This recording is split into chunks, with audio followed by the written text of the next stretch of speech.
আমরা নিম্ন আয়ের লোক, আমাদের তো কিছুই নাই।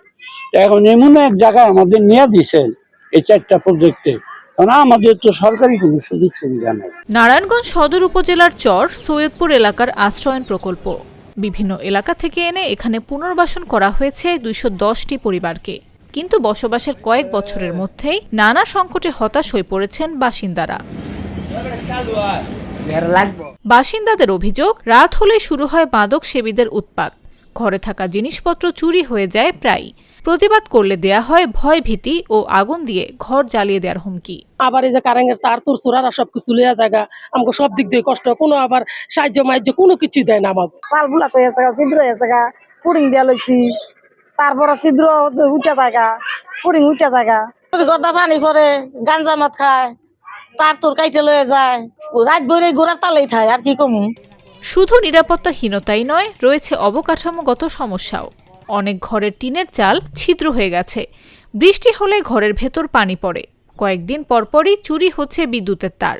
বাসিন্দারা বলছেন, শহর থেকে দূরে হওয়ায় এখানে নেই কর্মসংস্থানের সুযোগও। আমরা এত বেকার, মানে 80 টাকা 100 টাকা খরচ করে শহরে গিয়ে কাজ করে আসা, এটা সম্ভব হয় না।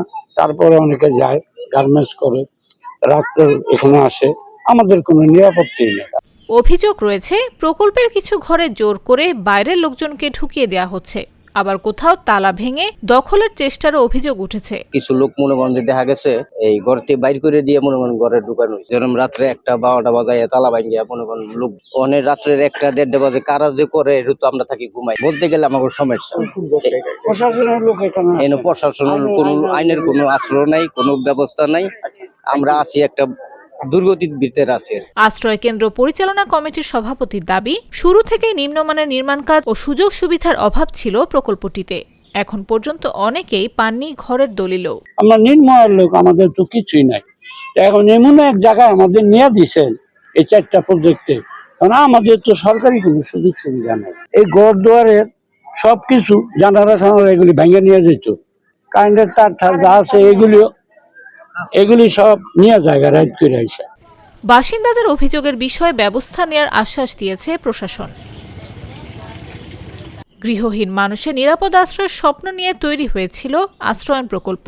কিন্তু নিরাপত্তা, কর্মসংস্থান আর ন্যূনতম নাগরিক সুবিধা নিশ্চিত না হলে সেই স্বপ্ন কতটা টেকসই হবে, সেটাই এখন বড় প্রশ্ন।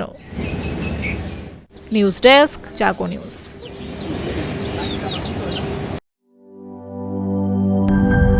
স্কিন কোটেড ইনসুলেশন সম্পূর্ণ ফায়ার রিটার্ডেন্ট আর সেলফ এক্সটিংগুইশিং, তাই বিজলি কেবলস নিজেই নিজেকে নেভায়। বিজলি কেবল, নিরাপদ আজীবন।